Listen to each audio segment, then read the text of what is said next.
The day I died, the man I loved most married his beloved. I sat in the guestchi, applauding with a smile and tears in my eyes. I spent 25 years of my youth understanding a truth.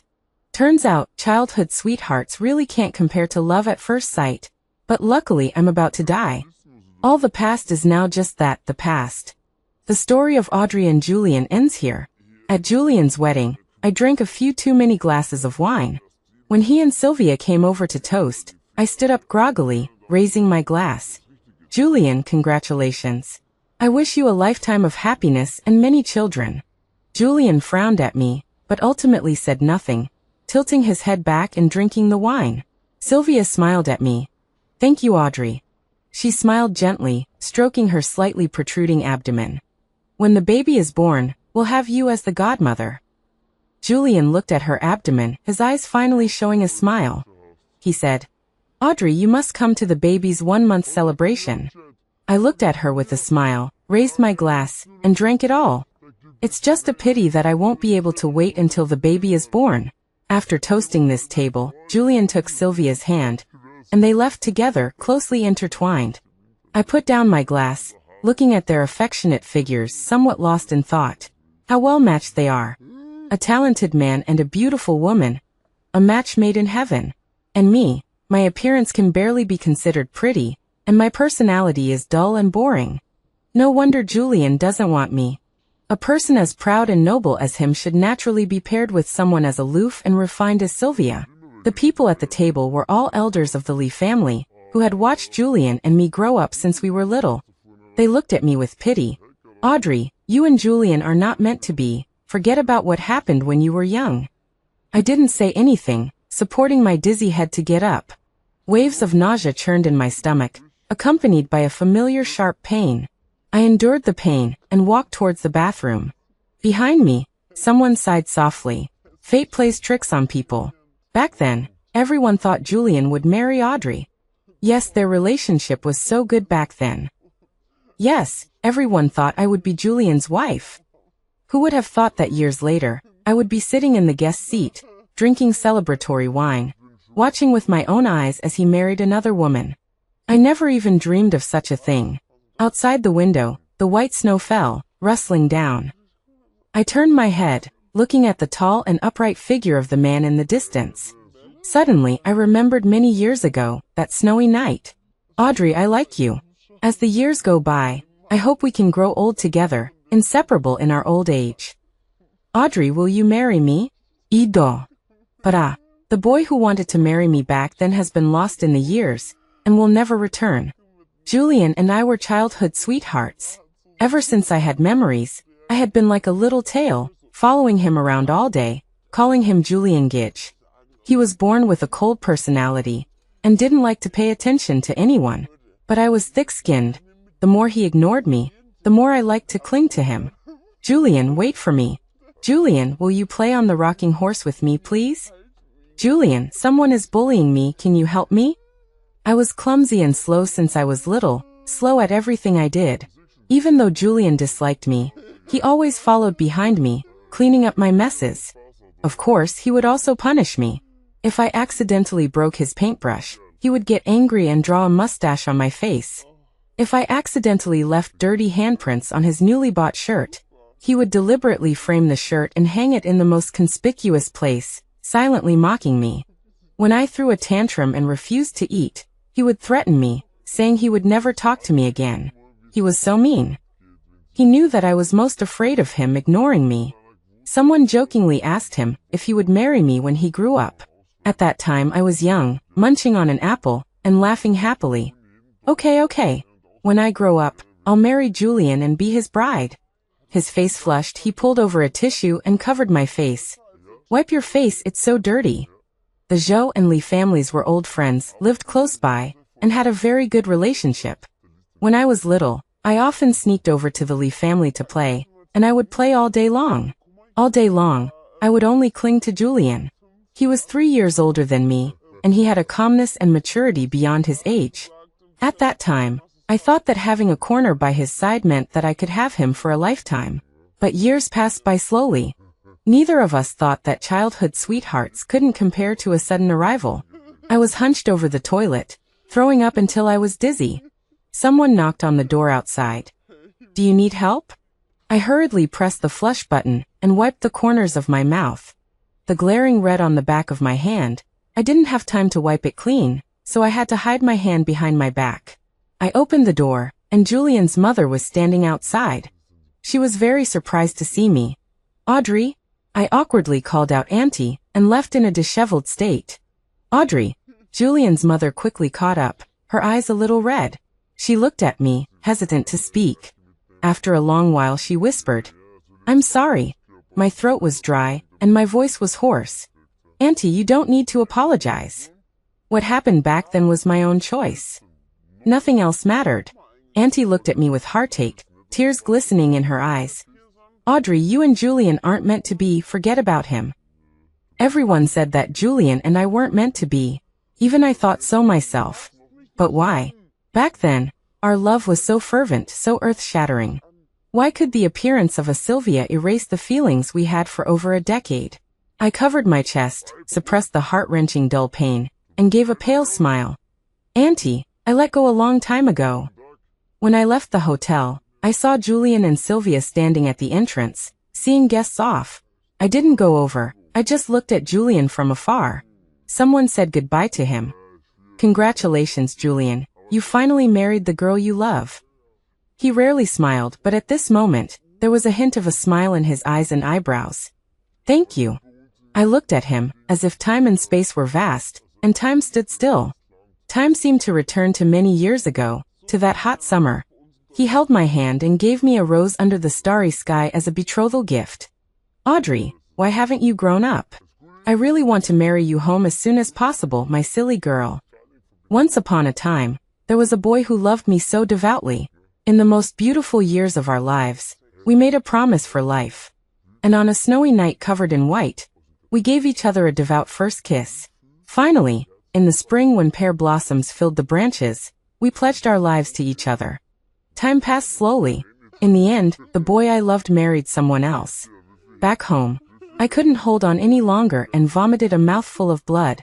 Numbly, I wiped the blood from the corner of my mouth, poured a glass of warm water, and swallowed the medicine.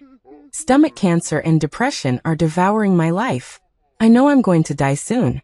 But I don't want to die looking too unsightly. Even if I die, I want to die with some dignity. I packed my things overnight and drove to the outskirts of the city. The old Joe family mansion is here. This place holds the most beautiful youthful memories of Julian and me. The mansion is old and covered in a thick layer of dust. The blue stone slabs in the courtyard are covered with pure white snow. It's just like the night Julian first kissed me when we were young. The story of Julian and me began here. And it should end here too. I wonder if he will come to take a look when he hears the news of my death. Will he remember those years? He once made a promise of one love for life under the locust tree in the old mansion to a girl. I put on beautiful makeup, put on my favorite white long dress, and walked barefoot on the snow in the cold winter month. I'm here to say goodbye. But in the end, I couldn't help but wander around the mansion. Rusty door locks, small windows decayed by the wind, chipped red walls and faded mud dolls. A male and female mud doll, quietly placed on the windowsill of the east wing. That was the birthday present I painstakingly made for Julian when I was 15, meticulously coloring it with each stroke. After the breakup, Julian returned the mud dolls to me. I couldn't bear to throw them away, but I didn't want to be reminded of him, so I put the mud dolls in the old mansion. That was the purest emotion of my youth. Now they, along with their owner, are abandoned.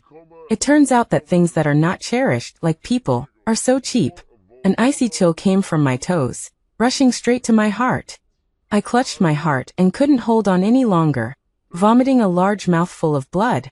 The blood stained the pure white snow red, just like my relationship with Julian. The clean and pure first love in my memory was already muddy and unbearable. Before I died, I desperately crawled to the locust tree in the courtyard. On the trunk, in childish handwriting, were engraved two names: Audrey, Julian. I stroked the aged writing on the trunk and chuckled foolishly. People are always walking back in time. Julian has long moved forward. Only I stubbornly remained in place, relentlessly guarding that broken memory. For the rest of my life, I leaned against the tree, and in a daze, I seemed to hear my father's voice. Julian, you're here to play with Audrey again? Tutoring her homework. Young me, wearing the white dress he loved most, ran down from the attic, cheering and jumping. Brother Julian. The girl was so pretty, with a rosy face and eyes that curved when she smiled. She stood in front of the boy, looking up and smiling sweetly. Her eyes, adorned with starlight, held only him. The wind howled, snowflakes fell rustling, dampening the corners of my eyes.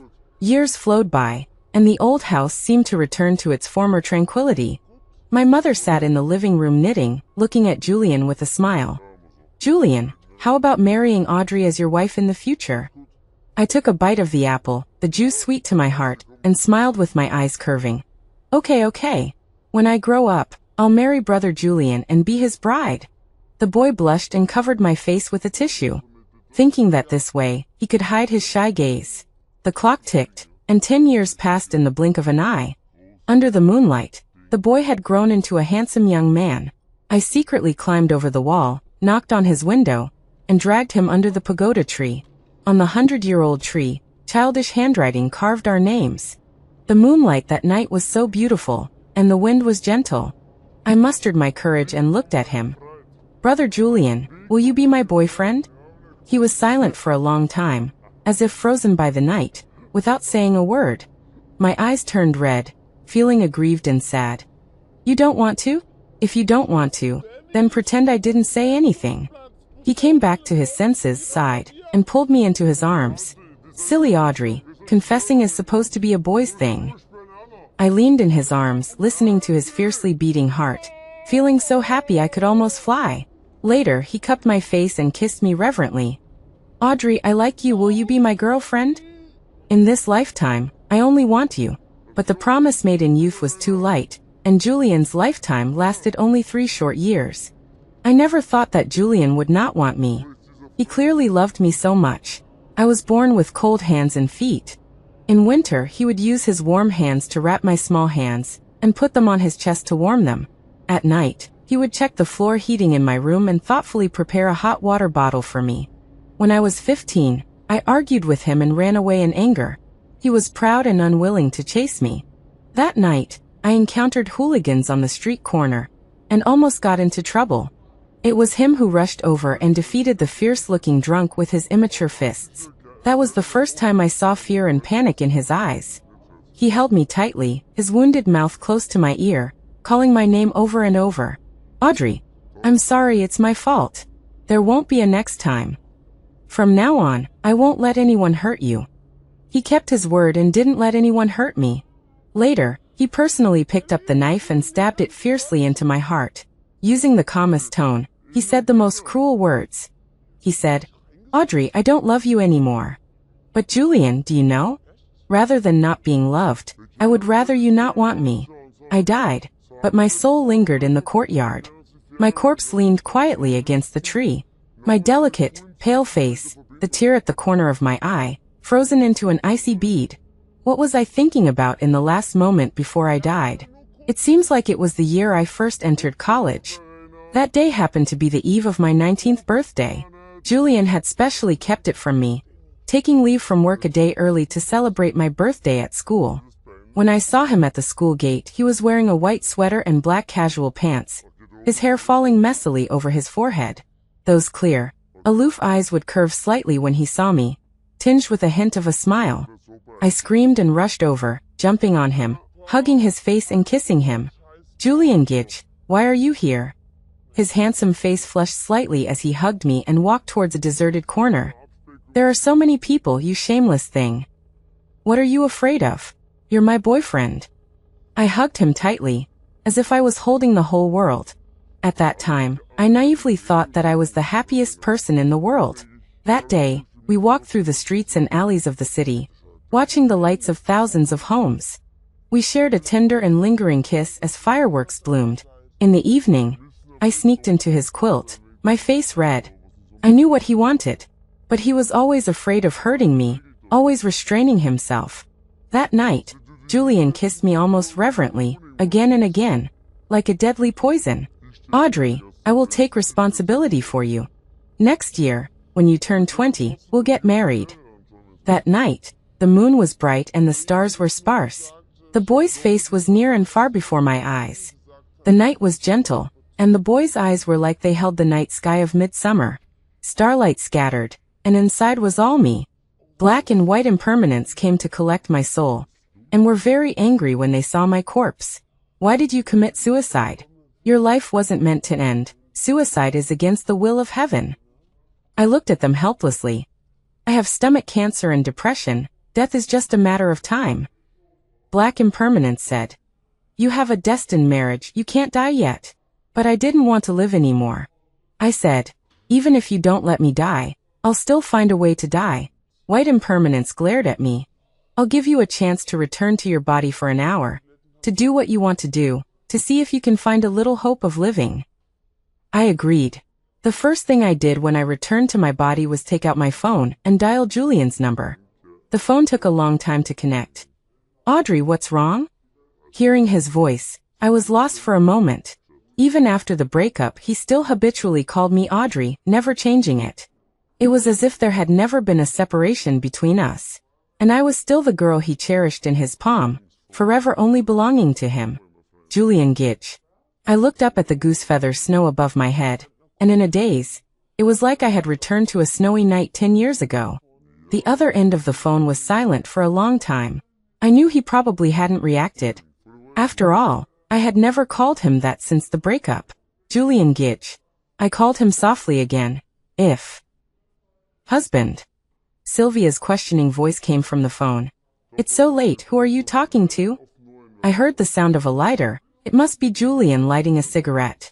It's nothing, he said. Just an ordinary friend. Ordinary friends. So in his heart, I'm just an ordinary friend now. I gave a self-deprecating laugh and hung up the phone. The snow had stopped. The moon peeked out from behind the clouds, gentle and beautiful. I looked at the moon, tilting my head back, trying not to let the tears fall. Julian Gitch, I whispered, finally saying the words I couldn't bring myself to say before. If I died, would you be sad? I knew I wouldn't get an answer anymore. He probably wouldn't be too sad, right? After all, I was just a passerby in his life, one he could easily do without. Insignificant. I died again. My soul floated in the air, and the black and white impermanence looked at me, blowing their beards and glaring. Don't you really have any desire to live? I nodded.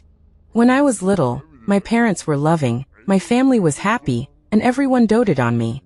Back then, I had parents who loved me, Julian whom I loved, and a wonderful life that everyone envied. Later, Julian didn't want me anymore. And then a fire broke out in my house, and my parents were gone too. Now the man I love most is getting married. I'm alone with no ties, and I should have left long ago. Black impermanence sighed. What a pity, you were destined for a good marriage. How could you be ill-fated? Did the book of destiny get it wrong? White impermanence blew his beard. She wants to die herself. What are you trying to stop it for? Then he said, your life isn't over, the underworld won't take you. From now on, you can only be a wandering ghost. Are you willing? I thought for a moment and nodded. I am willing. Being a wandering ghost is also good. I can wander around and go wherever I want. I became a wandering ghost, drifting in the yard, boredly sitting on the locust tree swinging my legs. The phone rang again. It was Julian calling. But sorry, Julian Gitch. Audrey can't answer your calls anymore. I'm a ghost now. When I was little, I asked you if I would turn into a star if I died. At that time, you looked at me with a serious face and said, when people die, it's like a lamp going out. Once you're dead, there's nothing left. You were wrong. I can still become a wandering ghost when I die. The phone kept ringing, the quiet night, so noisy my ghostly ears couldn't stand it. I suddenly wanted to play a prank on Julian, like I used to do when I was little. I wonder if he'll be scared to tears when he sees my ghost face in his dream. I left the old house and floated to Julian's house. Tonight is his wedding night, so it should be very festive. But his new room was particularly deserted. Julian was standing by the living room window, cigarette butt scattered on the floor. The smoke blurred his stern features. I floated in front of him, opened my mouth, pulled my eyes open with both hands, and tried my best to make a scary face. Boo. Scare you to death. Julian has a secret that only I know. He's not afraid of anything except ghosts. When I was little, I used this secret to threaten him, forbidding him from getting close to other girls. Julian seemed to sense something and looked up at me. The night wind blew in from the window, messing up the hair on his forehead. His eyes were like a pool of stagnant water, sad and tranquil. I made a face at him again, trying to scare him like I used to when we were kids. But he couldn't see me. He thought it was the wind, lowered his head again, and continued making phone calls. I felt utterly bored. Forget it, I'll wait until he falls asleep and then scare him in his dreams. Julian tirelessly dialed my number over and over again. Finally, he irritably stubbed out his cigarette, grabbed his coat, and turned to leave. Sylvia, wearing pajamas, came out of the room. "Julian, where are you going?" He paused before saying, "To find a friend." "A friend?" Sylvia frowned. "Is it Audrey?" Julian didn't say anything. His thin lips were tight, and he walked forward with a cold face. "You said you wouldn't bother her anymore." Sylvia's eyes were red, and her face was pale. Julian didn't say anything and kept walking. "Julian, don't go." Sylvia clutched her lower abdomen, suddenly looking pale. "My stomach hurts so much, the baby." Julian's face changed drastically. He hesitated for 2 seconds, but ultimately turned back, choosing Sylvia. Just like back then. My freshman year, I secretly ran to his school, wanting to give him a surprise. The night before leaving, I hid under the covers and secretly called him. He sounded unenthusiastic. I didn't think much of it, imagining the joyful look on his face when he saw me. I had a secret, waiting to give him a surprise when I saw him. The next day, I took a 2-hour high-speed rail trip to see him. Downstairs in the teaching building, in the sea of people, I saw Julian holding a girl's hand. He had a smile on his face, the kind of gentle tenderness I had never seen before. After saying something, the girl nestled in his arms with a coy laugh. I stood in the crowd, like a pitiful clown, watching them perform a sweet love story. Julian wasn't flustered when he saw me. Instead, he held Sylvia's hand tightly, not letting go. I stood there, like a child abandoned by the whole world, at a loss. I was clearly the victim. But to anyone else, I looked like an insignificant outsider. "What are you doing here?" The boy I loved most used the lips I had kissed countless times to utter this most cruel question. I stood awkwardly looking at him anxiously. "Julian Gidge, who is she?" "Sylvia," he said. "My girlfriend," he added. At that time, I was terrified and helpless. "She's your girlfriend, then what am I?" "You're just my sister." Sister? I had known him for over a decade, and we had been in love for 3 years. I gave him everything I had, everything I treasured. In the end, he only thought of me as his sister? "I'm sorry, Audrey, I don't have romantic feelings for you." After meeting Sylvia, I understood what true love is. To kill with words is exactly like this. But I've always been well behaved, and when tears rolled down my face, I even cried and apologized. "I'm sorry. Brother Julian, I know it's my fault. I shouldn't have bothered you. I'm going back to school, don't worry, in the future I won't bother you anymore." I didn't dare to look at his expression. Even less dared to look at Sylvia's face. I kept all the embarrassment and awkwardness to myself. After all, since I was little, I've always been the one clinging to him. Even getting together was my initiative. He's the person I've loved since I was little. Even if he hurt me deeply, I still can't bring myself to hate him. Later, I couldn't help myself and would always sneak off to see him. He and Sylvia were strolling on campus. They sat on a bench, listening to music quietly together. He and Sylvia walked side by side in the corridor, quiet and tacit. I wrote everything I saw each time in my diary. Finally, I deceived myself by crossing out Sylvia's name and changing it to Audrey. Later, when I was secretly watching him, he caught me red-handed. I cried and hugged him, begging him. Could he give me one more chance? But he looked at me coldly, his eyes no longer held the doting he once had. "Audrey, be good. I'm sorry for what happened in the past. But Sylvia, she can't live without me." I didn't understand, why couldn't Sylvia live without him? She's such a big girl. Would she die without him? I knew Sylvia was pitiful. She was an orphan, raised in an orphanage since she was little. It's said that when Julian first met her, She was working part-time at a club. A brilliant student, in order to earn tuition and living expenses, had to work as a waitress at a club, earning high hourly wages. That night, a customer targeted Sylvia, trying to take advantage of her. Julian happened to pass by and rescued her. Their bond was born from that. I asked his classmates about it. It said that from the time they met to the time they confirmed their relationship, it took less than a month. During that time, Julian would pick Sylvia up from work every day. He even used his own living expenses to subsidize her. In the morning, he would go to her dormitory and wait for her to go to class together. After class, the two would go to eat together. At night, he would send Sylvia back to her dormitory, and the two would stand downstairs, chatting intimately. Everyone praised them as a perfect match, destined to be together.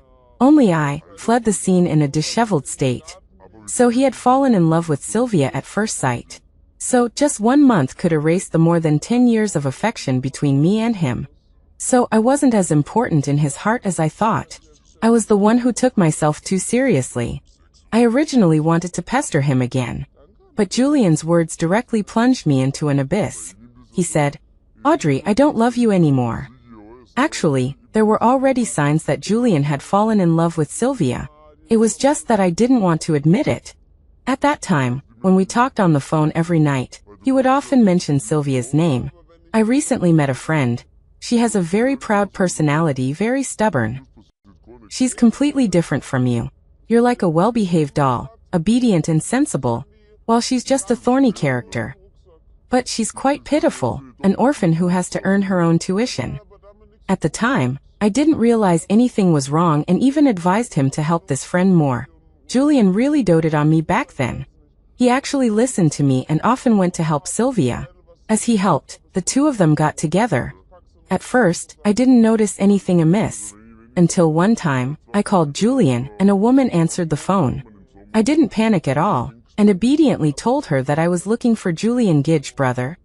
"Julian," the woman on the phone said smugly. "He drank too much to help me block alcohol, and he's throwing up in the toilet right now. Call back later, goodbye." After the phone hung up, I was stunned for a long time before belatedly realizing what that sentence meant. Julian, who had always kept his distance from women, was actually willing to block alcohol for her. At that moment I panicked. But I was still too young, and because of a single I trust him, I really didn't question him about it. Later, things reached the point of no return. I don't want to recall what happened afterward. I don't want too many dirty memories to bury the happiness he once brought me. During that time, I lived a life worse than death. The pain of heartbreak, coupled with the physical pain of my illness, brought me double torment, leaving me emaciated. The doctor diagnosed me with mild depression back then. I didn't dare tell my family, afraid they would overthink. At that time, the motivation that kept me alive was getting into Julian's school for graduate studies. I attributed his change of heart to the fact that we were too far apart. He went to university in a distant city, while my grades were average, and I only got into a local, ordinary university. We could only meet during the winter and summer vacations each year. Long-distance couples do face more temptations than others. Later, unable to bear the longing, I had to go to his school to see him every week. That day, I begged him to get back together. And after he rejected me, Sylvia came to find me. She looked at me with pity, like a lofty goddess. "Audrey, what do you have to compete with me? If it weren't for the fact that you and Ayen grew up together, a girl as ordinary as you, he wouldn't even look at you. Don't be so sentimental. He doesn't have any romantic feelings for you at all. He loves me. Do you know how passionate he is with me?" She rubbed her waist, deliberately revealing the ambiguous red marks behind her ear. "You probably don't know we've already been living together off campus. He's already planned it out. We'll get married after I graduate from university. Next year, remember to come drink our wedding wine." Sylvia's words became the last straw that broke my life. That night, I hid in the dormitory bathroom, holding a knife, and slashed hard at my wrist. Vera found me. She was my best friend in high school, and went to be university with me. She knew about everything between me and Julian. After I woke up, Vera lay on top of me, crying like a child. "Audrey, how could you be so stupid? Julian is just a heartless scumbag. You should have let him go a long time ago. I'm going to find him and make him kneel down and apologize to you. I stared blankly at the ceiling, my voice hoarse. Vera, don't tell him. He doesn't want me anymore. Even if I want to die, it has nothing to do with him. A breakup should be decent. Vera hugged me crying, her tears all flowing into my neck. Audrey, you're stupid. You should have told Julian back then. If he knew about that, he would have. Vera, I looked at her with a serious expression for the first time. That thing, for the rest of your life, you are not allowed to mention it. The first year after Julian graduated, my parents' new home in the city caught fire in the middle of the night. A fire took my parents' lives. I became an orphan with no father or mother. My grandparents were old, and I was afraid they couldn't handle it, so I hid the truth. After the funeral arrangements for my parents, I seemed to have aged 10 years overnight. Julian was busy starting his own business at that time, and he was overwhelmed every day. But he still took the time to pay his respects. At that time he was dressed in a suit and leather shoes, and the youthfulness of his youth had faded away, making him look much more mature. Surprisingly, Sylvia didn't come that day. Julian looked at me, as if he had a lot to say. Finally, he hugged me tightly, like the night he first possessed me, with a force so great that he almost wanted to melt me into his bones and blood. Audrey, I'm sorry. After he said this, he turned and left. Until now, I don't understand the meaning of his apology. Was it because he let me down? But he had apologized to me long ago. At that time, I was exhausted and too lazy to think about it. The next day, Sylvia found me. She looked haggard with swollen eyes. The first thing she said was, Audrey, I'm pregnant. I have already forgotten how I felt at that time. I only remember forcing myself to smile and saying, Congratulations. She looked at me pleadingly. Audrey, why don't you leave here? Do you know that because of you, Julian wants to break up with me? I looked at her blankly. Does it have anything to do with me? Of course it has something to do with you. Sylvia, who had always been proud in front of me, showed a resentful expression for the first time. You and he grew up together, and although he doesn't love you, he always cares about you. Now that your parents have both died, he actually wants to break up with me and take care of you out of responsibility.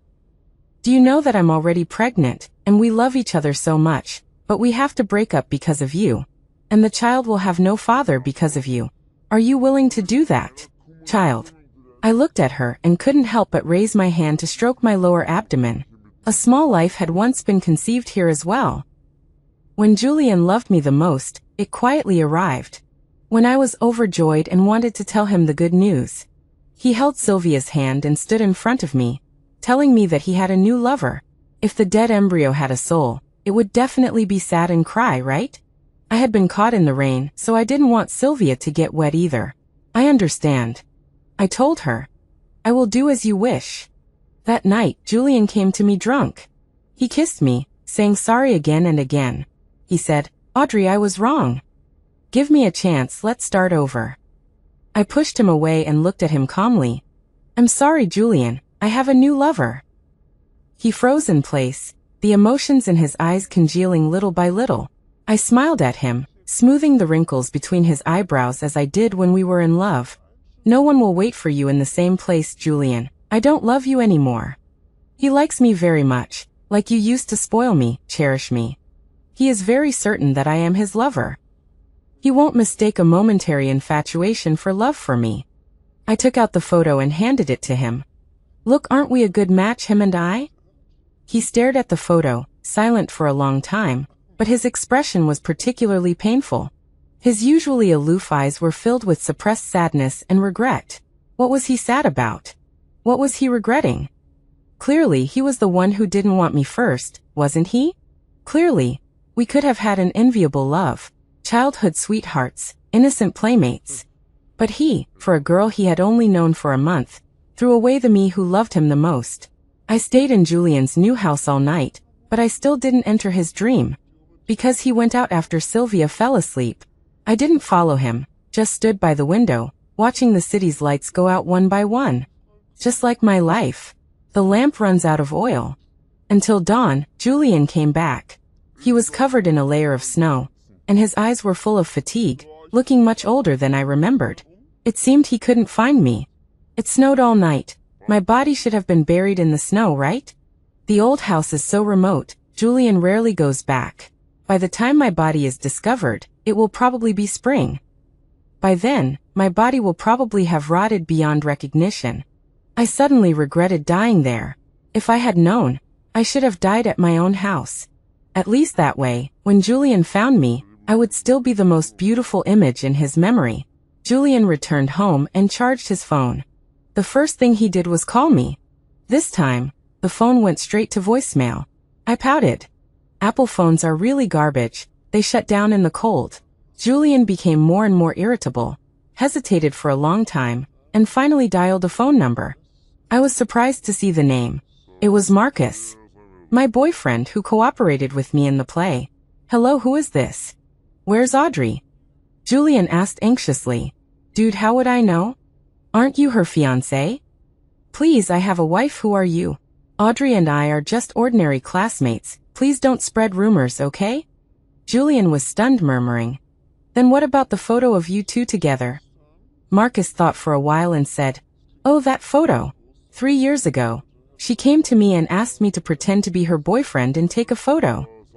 She said that she had a scumbag ex-boyfriend whose girlfriend was pregnant, but he still wanted to get back with her, so she wanted me to act with her and take a photo.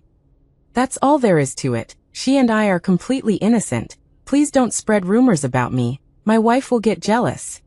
Julian hung up the phone in embarrassment. His whole body slumped. He grabbed his hair in pain, and as if remembering some bad memory, punched the wall in anger. Julian. Sylvia stood at the bedroom door, looking at him with a pale face. Julian looked up, his eyes bloodshot. Sylvia, you're shameless. You better pray Audrey is all right. I'll settle this with you later. He stormed out, leaving Sylvia, whose legs gave way, collapsing to the ground. I don't understand. What's wrong with Julian? Doesn't he love Sylvia? Didn't he leave me for her? Why now, for my sake, is he blaming Sylvia? I floated behind Julian, following him into the car. The morning news was broadcasting current affairs. At 6:30 this morning, a young woman's body was discovered in an old house in the Yanqing suburbs of our city. The body is well preserved. Forensic examination of the scene indicates preliminary suspicion of homicide. I sat in the passenger seat, propping my chin up, enjoying the warm air conditioning, my soul rippling in the breeze. So my body was discovered so quickly. Those snow sweepers have sharp eyes. Good, at least they left me a pretty corpse. I looked at Julian. His face was pale, staring blankly ahead, his hands gripping the steering wheel, trembling violently. After a long while, he fumbled to turn off the car news. I looked at him dissatisfied. Why did you turn it off? I wanted to know more details. He was breathing rapidly, his lips trembling violently, his eyes gradually filling with bloodshot redness. Impossible. He murmured softly, his fingers shaking terribly. It can't be Audrey. She's so afraid of pain, so afraid of the cold, it's impossible. Silly. I'm not afraid of the cold at all. And I'm even less afraid of pain. When I told you I was afraid of the cold, I wanted you to hold me tight. When I said I was afraid of pain, I wanted you to spoil me more. Never mind, even if I told him, he wouldn't understand. Julian was going crazy. In the dead of winter, the ground was icy, wet and slippery. But he was speeding like crazy, reaching 120 kilometers per hour, rushing out of the city, driving recklessly towards the Yanqing suburbs. Even as a ghost, I was scared by his speed, afraid of dying again. When his car stopped at the Oldley family house, the entrance was already surrounded by onlookers. So pitiful, she looked so young. What a sin! How could she die here? Nobody has lived here for many years. She looks a bit familiar, like the daughter of the Zhou family who used to live here, right? It's her. She's the young girlfriend of the Li family's son, right? Ah, I remember now. They grew up as childhood sweethearts, secretly dating later. I once saw them kissing at the corner of the wall in the courtyard, and the girl ran away shyly. But didn't the Li family's son get married yesterday? Isn't she the bride? Julian staggered out of the car, as if he didn't hear these voices, stumbling through the crowd. I followed behind him, into the courtyard. The police had set up a cordon around my body.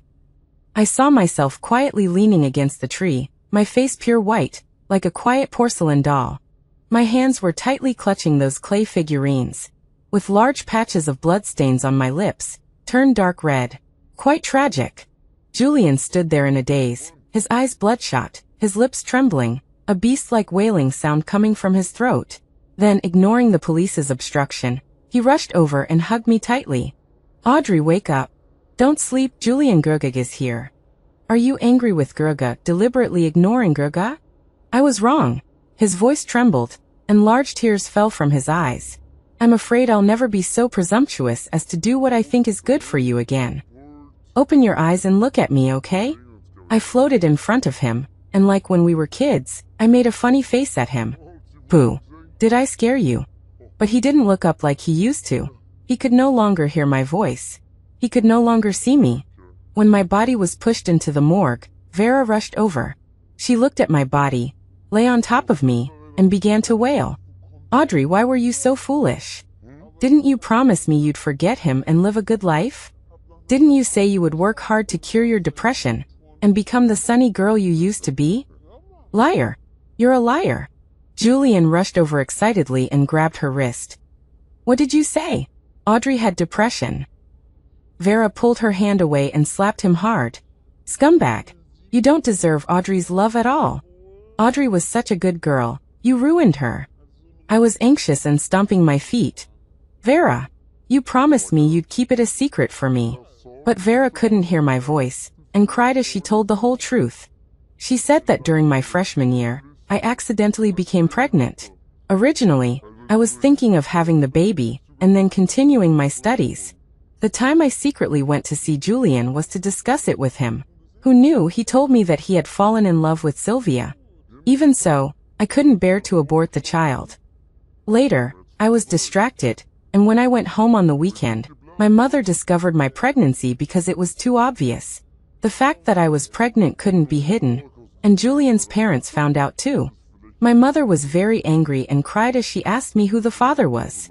My father stood beside her, head bowed, not saying a word. I bit my lip, refusing to speak. "It's Julian, isn't it?"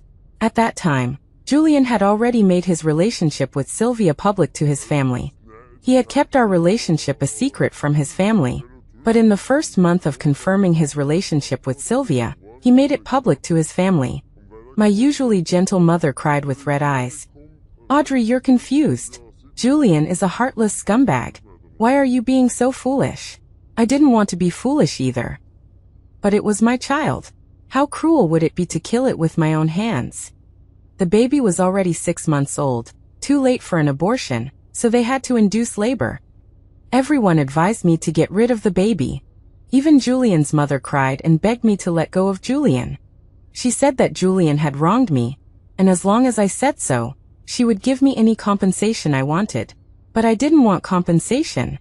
I just wanted Julian. Could she compensate me for that? In the end, I compromised and had the baby removed. The only condition was that they not tell Julian.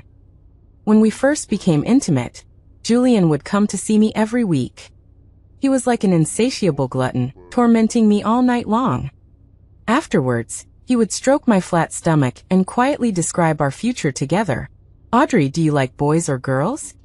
"I like both." I turned over and looked at his sweaty face. "What about you?" "A girl." "Why?" He held me close, gently kissing my forehead. "Because a girl like you, so obedient and beautiful, I can hold her in my palm and cherish her." After speaking, he lowered his head and whispered something shameless in my ear. I laughed and threw myself into his arms, and after some playful tussling, another night of enchanting romance. The baby was a fully formed girl. When the doctor took her away, I secretly glanced at her. Her eyebrows and eyes resembled mine, her mouth and nose like his. I closed my eyes, letting tears stream down my face. Perhaps my fate with Julian really ends here. This child, she was once here, real. She should have been a beautiful little girl, with parents who loved her, a carefree life. But in the end, she lost everything. She didn't even have time to see this world. From then on, my depression grew worse and worse. But I only told Vera, begging her to keep it a secret. Vera cried and roared at Julian, venting years of resentment. During sophomore year, she put aside her pride and dignity to beg you to get back together, but you rejected her mercilessly. Later, Sylvia even found her, showing off how much you loved her, flaunting your cohabitation life. Audrey's condition was already improving, but after being provoked like that, she attempted suicide by cutting her wrists that very night. If I hadn't found her in time, she would have died long ago. Also, when her parents passed away, Sylvia suddenly came to her, saying she was pregnant with your child, begging her to stay away from you. You know, Audrey has always been an obedient child. She was used to compromising, preferring to suffer herself rather than see others hurt. After graduation, she numbed herself with work, and her stomach was already bad, but she still ran around on business and drank every day. Her stomach was ruined back then. She's only 25 and she got stomach cancer. Julian, you killed Audrey. You, step by step, pushed Audrey to her death with your own hands. Julian stood there, stunned, his eyes bloodshot, his throat trembling violently. After a long while he murmured, "Why didn't you tell me? Why?" The more he spoke, the more agitated he became, and finally, as if stimulated, he grabbed Vera's shoulders forcefully. "Why didn't you tell me sooner?" "Why?" Vera looked at him mockingly. "Because she loves you. She loves you, so she doesn't want to make things difficult for you. She loves you, so she hopes you're happy. Because Sylvia told her that if she looked for you, you would take care of her out of responsibility. Audrey wanted your love, not your responsibility, Julian. Do you even understand?" Vera became more and more agitated. "I really feel it's not worth it for Audrey. Her falling in love with you is the most foolish decision of her life." Vera left, leaving Julian alone, standing in front of my corpse, crying bitterly. "Audrey, I was wrong. Please come back, okay? What is he repenting for? Doesn't he know that belated affection is cheaper than grass?" On the 7th day after my death, Julian held a funeral for me. As a widower, he divorced Sylvia. Before the divorce, Sylvia and he had a fierce argument. I realized then that everything I had seen back then was fake. He doesn't love Sylvia. Back then, he brought Sylvia to see me on purpose, acting a part for me to see. Sylvia provoked me because she fell in love with Julian and wanted to force me to leave. Later, my parents died unexpectedly. Julian wanted to break off his relationship with her, but Sylvia refused and even threatened to tell me the truth. He didn't give in. Sylvia got scared and came to me, lying that she was pregnant and wanted me to leave him. That night, he came to me drunk, actually to get back together. But I shut him down with the words that I had a new lover. He thought I really didn't love him anymore, that I was heartbroken by him and didn't like him anymore. During that time, he was dazed and confused, getting drunk all day long. And I, under Sylvia's provocation, showed off my love in my moments every day. He came to pick me up in the rain. The Valentine's Day in July is so beautiful. Even with busy schoolwork, don't forget to date. During that time, Julian spent all day holding his phone, looking through my moments. He was getting drunk all day long. He was getting thinner and thinner. But what he didn't know was that my moments were only visible to him. All the lies I weaved were fantasies of being with him. At that time, my depression became more and more serious, and I suffered from insomnia all night.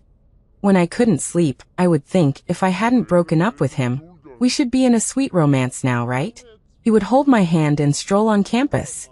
On rainy days, he would hold an umbrella to pick me up.